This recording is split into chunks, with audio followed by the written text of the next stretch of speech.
अब देखो हम EMWT में एक बहुत ही इंपॉर्टेंट पॉइंट देखते हैं, है ना। इलेक्ट्रोमैग्नेटिक वेव में एक बहुत ही इंपॉर्टेंट पॉइंट देखते हैं। इलेक्ट्रोमैग्नेटिक वेव थ्योरी जो होता है, वेव नेचर ऑफ लाइट के बारे में बात कर रहा है। इसका मतलब इसने कहा था कि लाइट जो होता है उसका नेचर क्या होता है, वेव। ठीक है, उस समय का टाइम पे ये बड़ा डिबेट का पॉइंट था कि लाइट का नेचर क्या होता है। न्यूटन ने कहा था कि जो लाइट होती है वो क्या होती है, पार्टिकल नेचर की होती है। ठीक है ना। तो न्यूटन ने जब पार्टिकल नेचर बोला और मैक्सवेल ने वेव नेचर बोला, तो ऑब्वियस ही बात है उनके पास कोई ऐसे एविडेंस होंगे तभी वो बोल पाएंगे। अब मैक्सवेल के पास क्या एविडेंस थे, EMWT के सपोर्ट में क्या एविडेंस थे, तो दो फिनोमेना आती है, इंटरफेरेंस एंड डिफ्रैक्शन। ठीक है ना।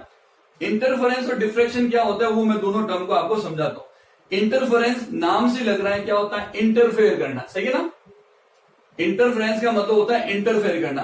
अब इसको हम प्रैक्टिकली समझते हैं। सपोज करो आप लोग नहाते तो वही हो। अरे जवाब नहीं आ रहा। हाँ देखा हाँ बिल्कुल, ऐसा मैं मानता हूं। तो आपने देखा होगा कभी आपने, या मान लो किसी पूल के किनारे पे कभी बैठे हो, किसी तालाब के किनारे बैठे हो, आपने देखा होगा पत्थर फेंकते तो वहां पे वेव बनती है, देखा है कभी? Very good, very good. कभी आपने ऐसा किया कि दो पत्थर को एक साथ फेंका और फिर उनके जो वेव बन रही है और वो मिक्स होते हुए देखा है? बस वही बारिश में भी होता है सर। क्या कह रहे हो? बारिश में भी होती है। हाँ मतलब ठीक है, मैं एक एग्जांपल ले रहा हूँ, इंटरफेरेंस को समझने के लिए एक एग्जांपल ले रहा हूँ। तो आपने देखा होगा जो दोनों, जब वो वेव मिक्स होती है, पास में आती है, तो एक अलग पैटर्न बन जाता है ना, बनता है ना। This is interference, that is interference is basically mixing of wave, है ना। एक जनरल टर्म में बात कर रहा हूँ, सिंपलिस्टिक टर्म है। अभी आप क्योंकि अभी एटॉमिक स्टार्ट किया है और 11th में वो बहुत ज्यादा पढ़ा नहीं है आपने, इसलिए यहाँ पे टर्म मैं यूज कर रहा हूँ। तो जो interference basically it is mixing of wave, ये याद रखना आपके लिए थोड़ा आसान रहेगा। ठीक है, और बाकी रूल्स वगैरह होते हैं इसके। तो वेव जो है, तो ये जो पैटर्न जो आ रहा है उसको समझाने के लिए हमें EMWT जो है वो सक्सेस हुआ था, क्योंकि लाइट में भी क्या होता है, इंटरफेरेंस होता है। जब लाइट भी इंटरफेरेंस करती है तो डेफिनेटली वेव नेचर ही समझाएगी उसको। इसी तरीके से एक और फिनोमेना आती है, डिफ्रैक्शन। डिफ्रैक्शन बेसिकली कुछ नहीं होता, ये जो है पर्टिकुलर जो बेंडिंग ऑफ लाइट होता है उसको हम बोलते हैं। जैसे मान लो कोई ऑब्जेक्ट है ना, इस ऑब्जेक्ट से लाइट गई है और लाइट गई है तो ये इस ऑब्जेक्ट के साइड से जो है, इसका जो यहाँ शैडो रीजन बनता है उसके इधर चला जाएगा। ठीक है ना। ये जो, तो इसका जो ऑब्जेक्ट है इसके शैडो रीजन के अंदर लाइट यहाँ से बैंड हो जाएगी। This bending of light is known as diffraction, एक जनरल टर्म है। इसका एक बेस्ट एग्जांपल बताता हूँ। आपने कई बार देखा होगा हाईवे पे, मान लो एक कार आ रही है दूर से, है ना, बीच में एक पर्सन खड़ा है, तो आपने कई बार ऐसा देखा होगा कि वो दिखता ही नहीं है अपने को। क्यों नहीं दिखता? क्योंकि जो लाइट उसके ऊपर गिर रही है और आप बहुत अगर दूर हो, तो उस आदमी के जो रीजन बन रहा है, वो पीछे वाली जो कार आ रही है उसकी जो लाइट जब उसके ऊपर गिरती है तो उसके पार्ट को कवर कर लेती है। तो जब आप यहाँ पे जब वो लाइट देखते हो, सपोज करो ये एक ऑब्जेक्ट है और आप यहाँ पे खड़े हो और ये लाइट यहाँ पे आ रही है, तो आपको क्या होगा, ये जो लाइट है इसको क्या करती है, इसकी शैडो रीजन में एंटर कर जाती है, तो आपको ये ऑब्जेक्ट एक तरह से दिखता ही नहीं है। होता है ना कई बार ऐसा। ये बेसिकली इसलिए होता है क्योंकि ये जो ऑब्जेक्ट है इसकी शैडो रीजन में वो एंटर कर जाता है, इसलिए हम कहते हैं कि दिस इज डिफ्रैक्शन। क्लियर है चीज? तो ये एक फिनोमेना है, टर्म आपको याद रखना है, 12th में मॉडर्न फिजिक्स में पूरा चैप्टर आएगा। अभी अपने यहाँ पे केवल इंट्रोडक्टरी पार्ट है, ठीक है ना, इंट्रोडक्टरी पार्ट है, इसलिए मैं इसको बता रहा हूं। तो ये थोड़ा सा ध्यान रखना। तो इस थ्योरी के बारे में लिखो, एडवांटेज ऑफ दिस थ्योरी, लिखो advantage of this theory.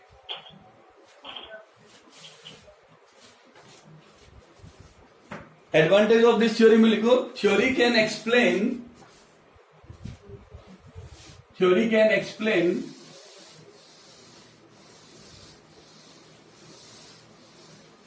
interference and diffraction phenomena of light। Interference के ब्रैकेट में लिखते हैं ना, mixing of wave, interference and diffraction.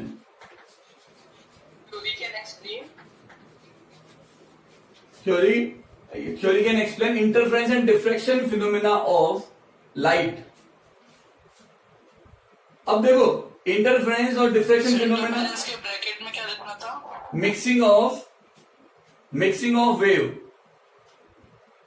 और डिफ्रेक्शन में लिख देना बेंडिंग ऑफ लाइट। अरे बेंडिंग ऑफ लाइट में मैंने अगेन वही शैडो रीजन की बात कर रहा हूं, ठीक है ना, ये मैं समझा चुका हूं detail. From bending of light, बस बेंडिंग ऑफ लाइट, हाँ, डिफ्रेक्शन के ब्रैकेट में बेंडिंग ऑफ लाइट। अच्छा, ये जो टर्म है ना, डिटेल से आप डिस्कस करोगे, मैंने जस्ट अभी आपको समझ में आ जाए केवल उतना बताया, ध्यान रखना, ठीक है ना, बहुत सारी नई बातें इसमें सीखनी है आपको। अब देखो हम बात कर रहे हैं, अब हम बात करते हैं इंटरफेरेंस और डिफ्रेक्शन के बाद हमारे पास आता है, तो फिर ये थ्योरी जब वो ये चीजें बता रही थी, तो ऐसे कौन से दो प्रॉपर्टी है या कुछ ऐसे कौन सी प्रॉपर्टी है जो ये थ्योरी नहीं बता पा रही थी, इसलिए EMWT पे हमें डाउट हुआ।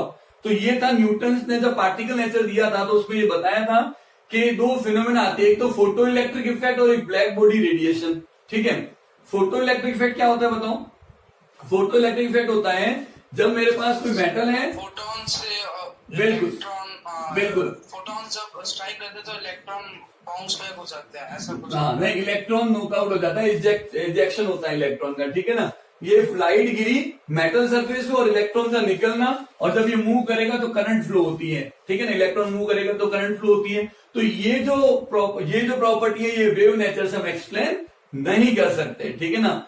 इसका रीजन क्या है हम जब ये पढ़ेंगे तब डिटेल से बताएंगे। उसके बाद जो हमारे पास जो पॉइंट आता है वो क्या है, उसके बाद एक और फिनोमेना आती है black body radiation. Black body radiation क्या कहते हैं, इसको BBR बोलते हैं शॉर्ट में। ब्लैक बॉडी रेडिएशन या BBR जो होता है वो क्या कहता है, जब किसी भी ऑब्जेक्ट को गर्म करते हैं तो देखो एक बहुत बड़ी फिनोमेना होती है, वो गर्म हो जाता है, ऐसा ऑब्जर्व किया आपने? बताओ।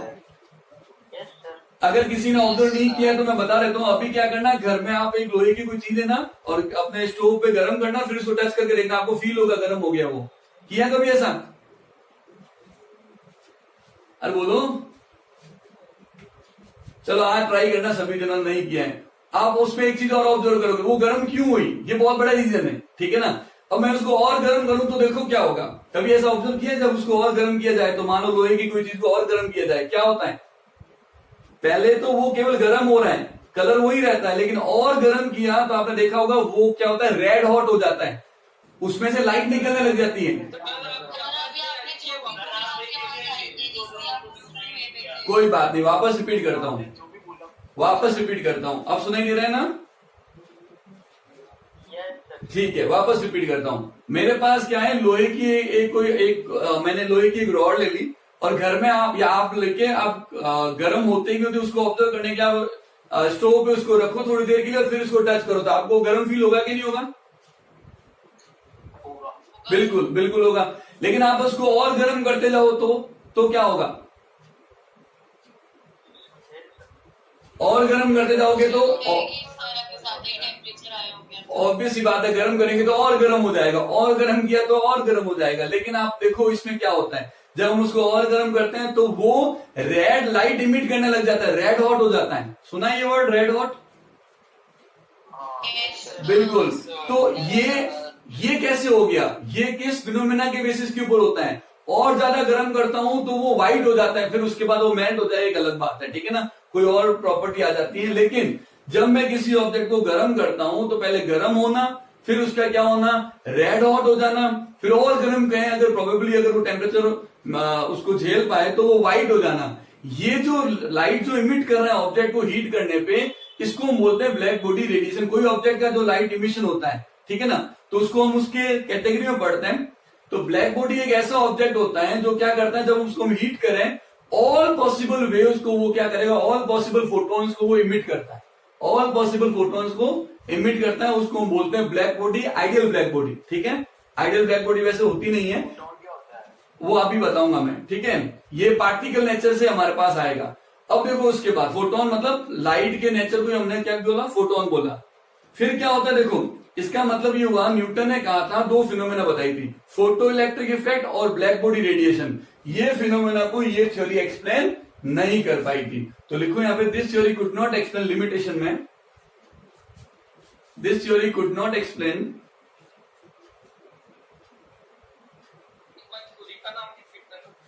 अरे EMWT चल रहा है ना बेटा, उसके लिमिटेशन बता रहा हूं।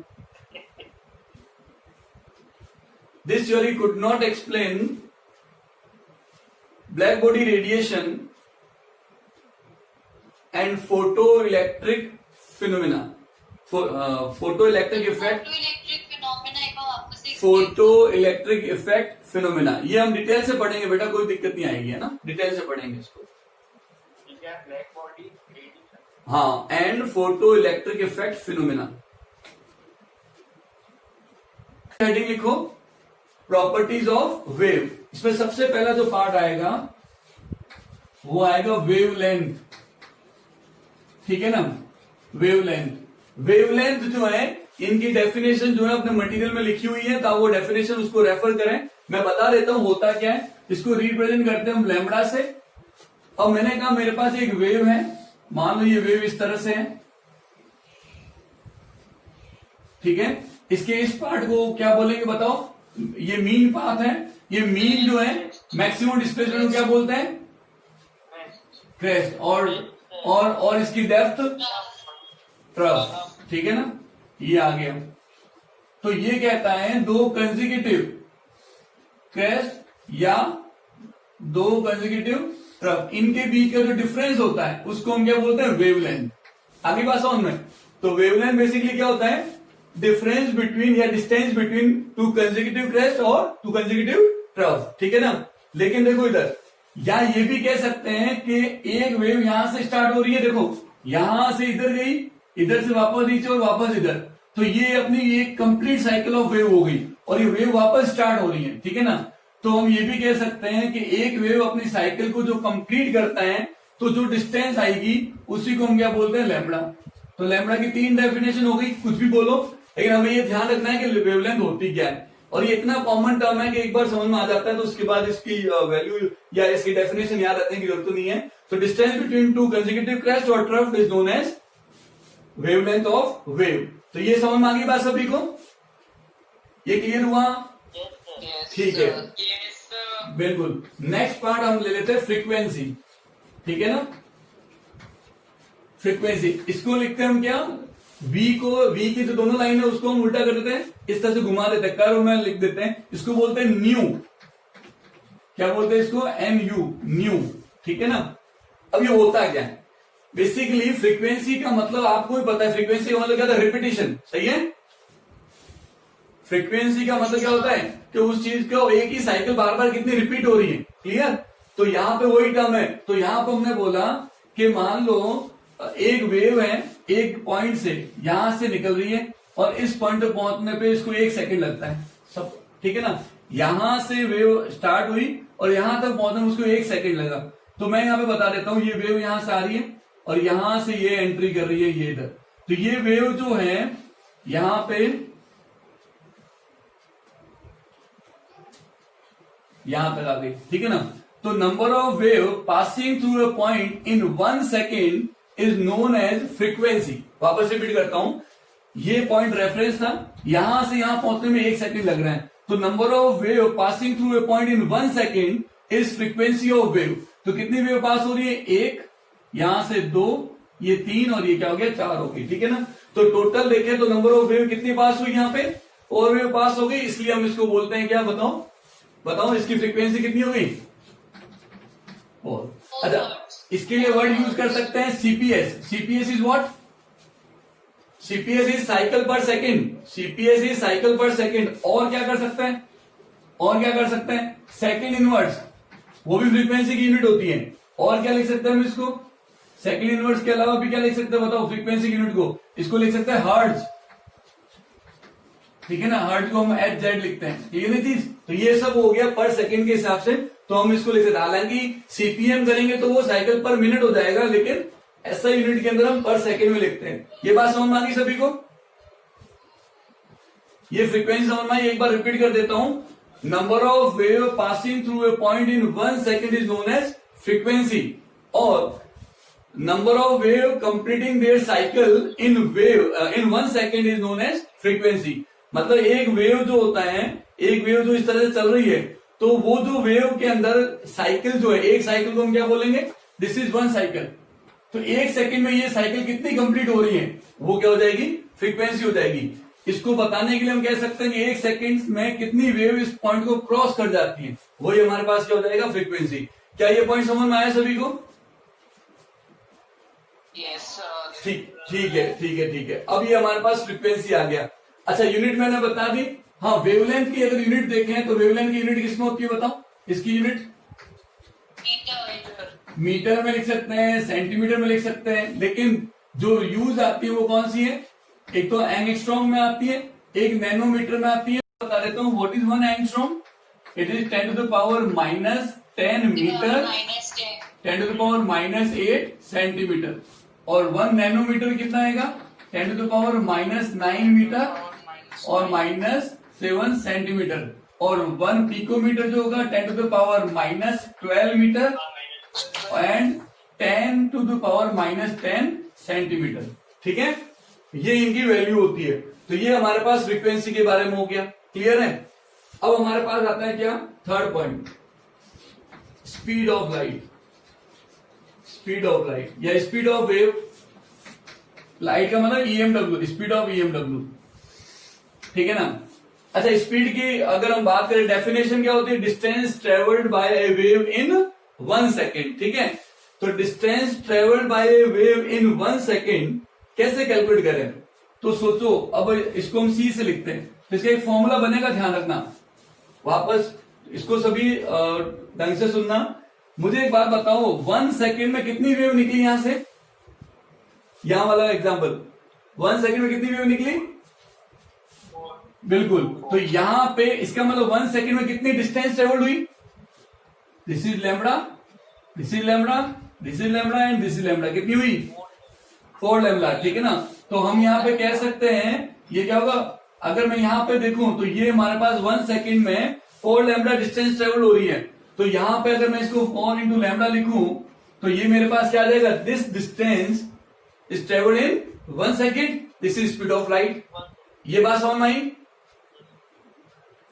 वापस एक बार रिपीट कर रहा हूं, देखो जवाब देना पड़ेगा आपको, तभी मुझे आइडिया होगा कि समझ में आया कि नहीं आया। वापस एक बार रिपीट कर रहा हूं, distance travelled by a wave in 1 second is known as speed, है ना?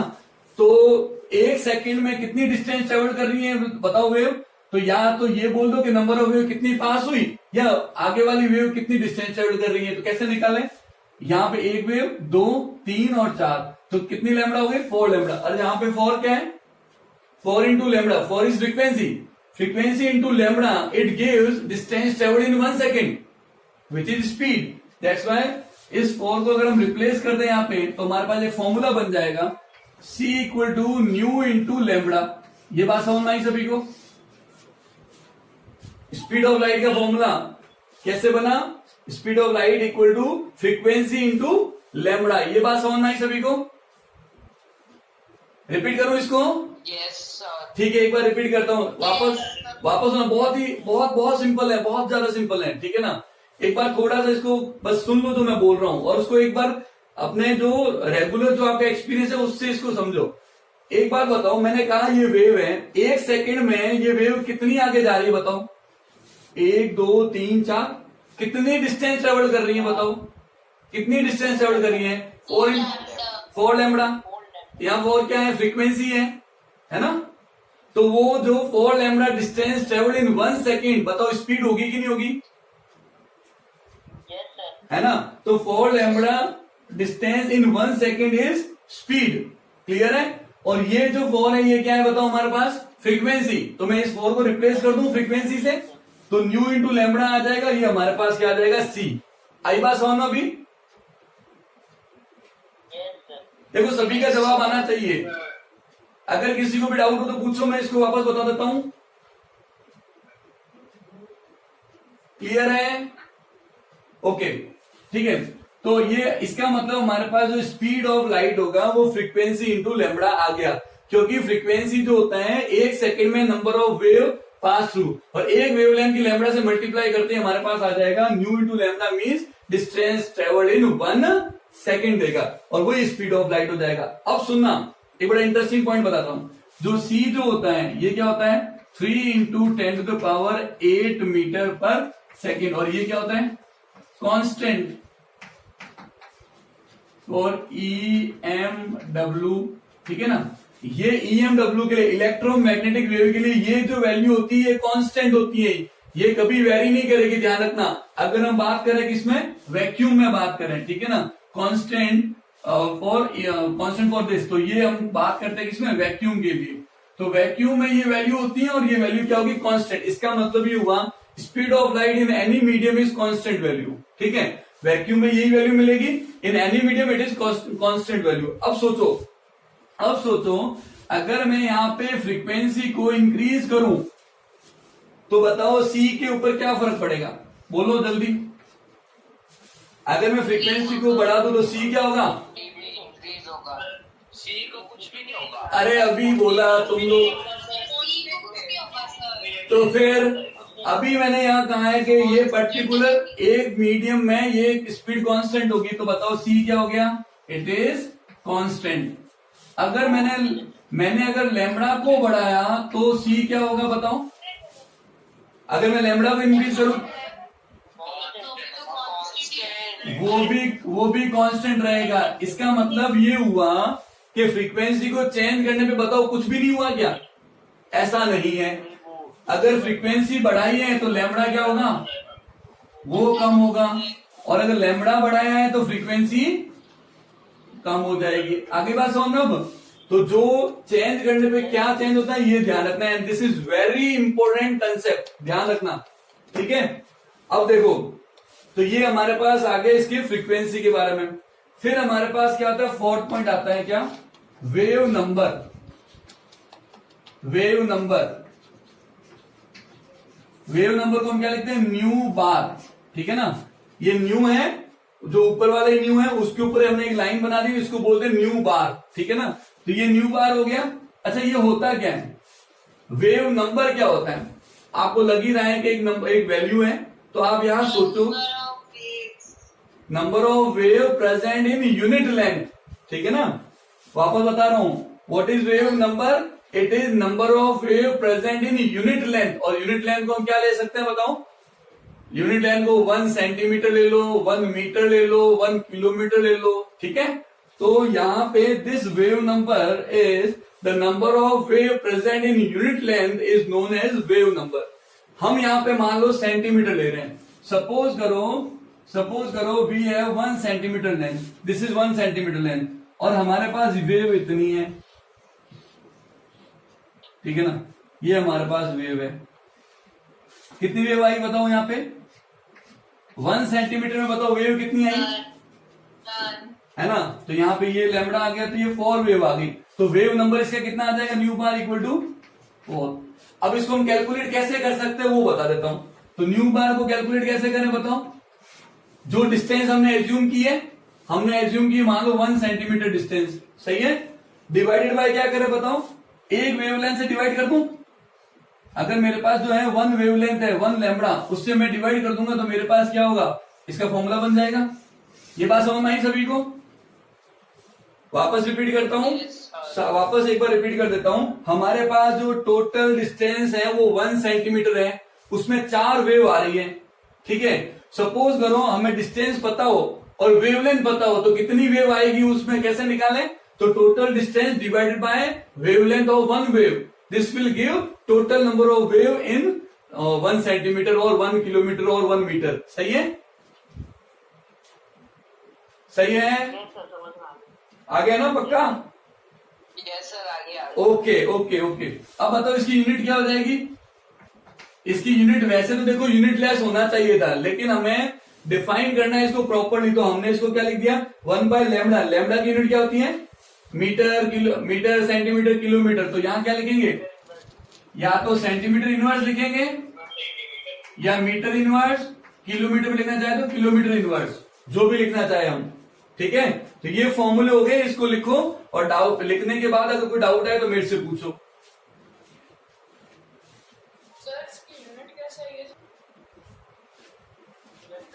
चलो देखो अब आगे,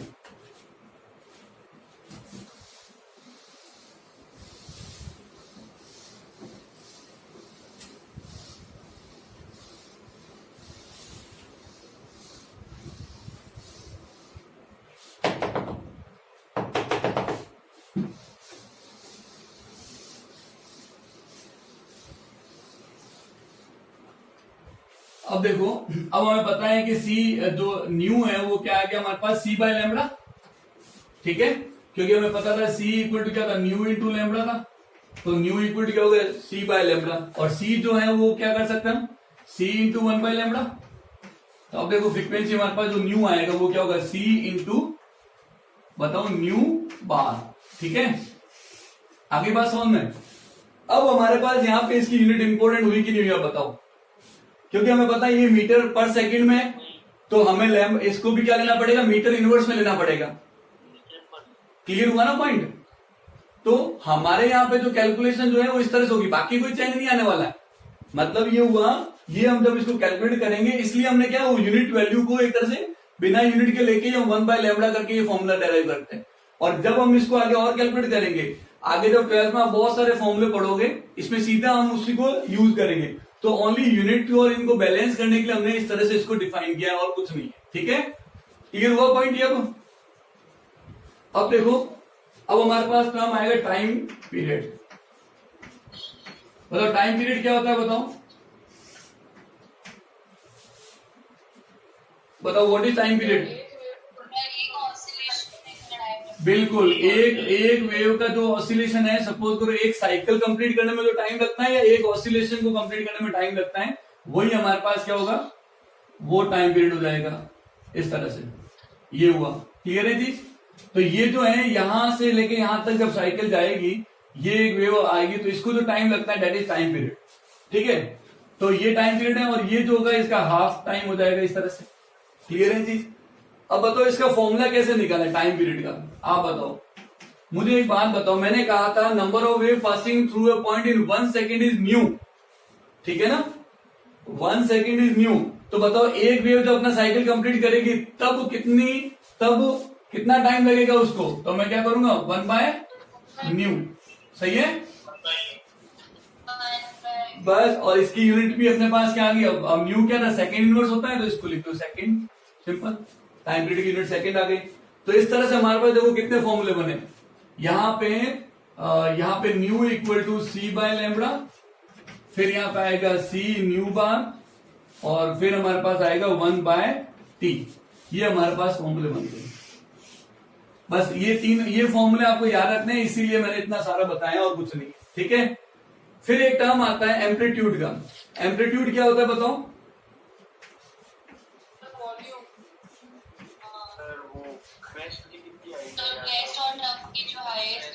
बस मीन पोजीशन से जो हाईएस्ट इसका जो डिस्प्लेसमेंट होगा, ये वाला, इसी को हम क्या बोलते हैं, एम्पलीट्यूड ए। ठीक है ना, बस और कुछ नहीं है। ठीक है, एम्पलीट्यूड ए जो होता है, इसका रिलेशन जो है वो डिफरेंट प्रॉपर्टी के साथ होता है, और वेवलेंथ का अलग प्रॉपर्टी के साथ होता है। तो अभी हमारे जो काम का है वो वेवलेंथ वाला ही है, तो हम उसी पे फोकस करेंगे। ठीक है, फिजिक्स में इसके बारे में आप खूब डिटेल से पढ़ोगे। ठीक, इसको लिख दो जल्दी।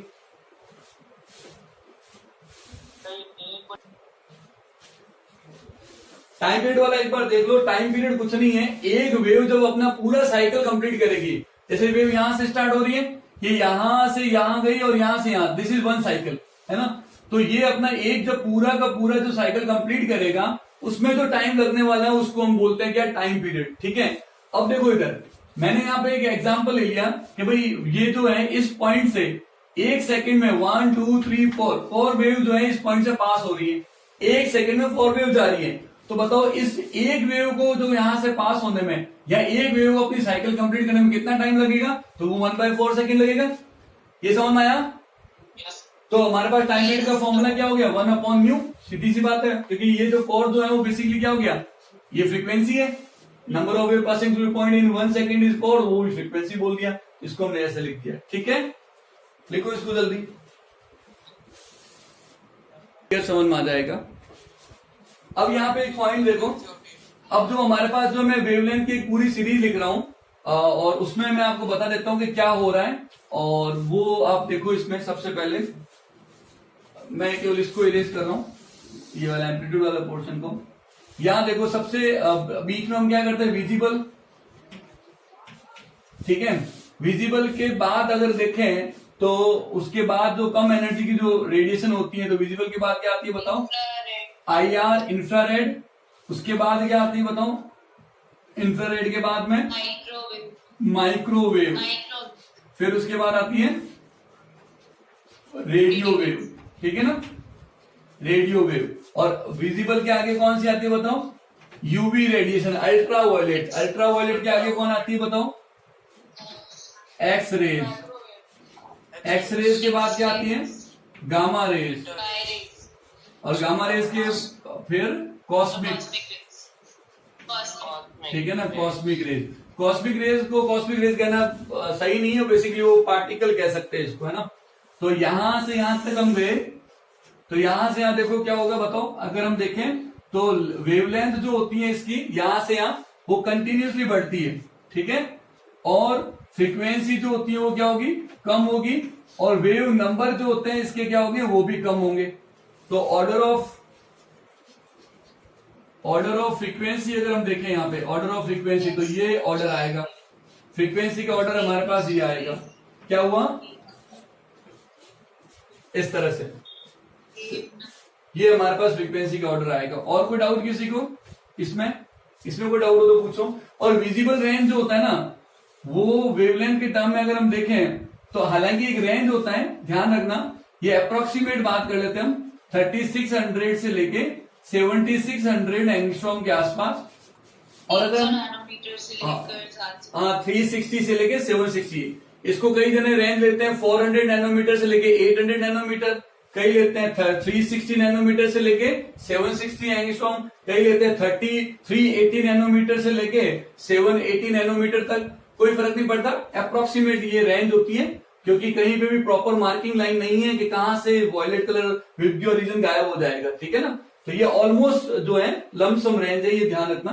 तो ये थोड़ा सा ध्यान रखना, थोड़ा बहुत ऊपर नीचे मान लो ±100 का ले लो, 200 का ले लो, इससे कोई फर्क नहीं पड़ता इतना, ठीक है। फिर इसको लिख दो जल्दी, ये ऑर्डर याद रखना पड़ेगा आपको।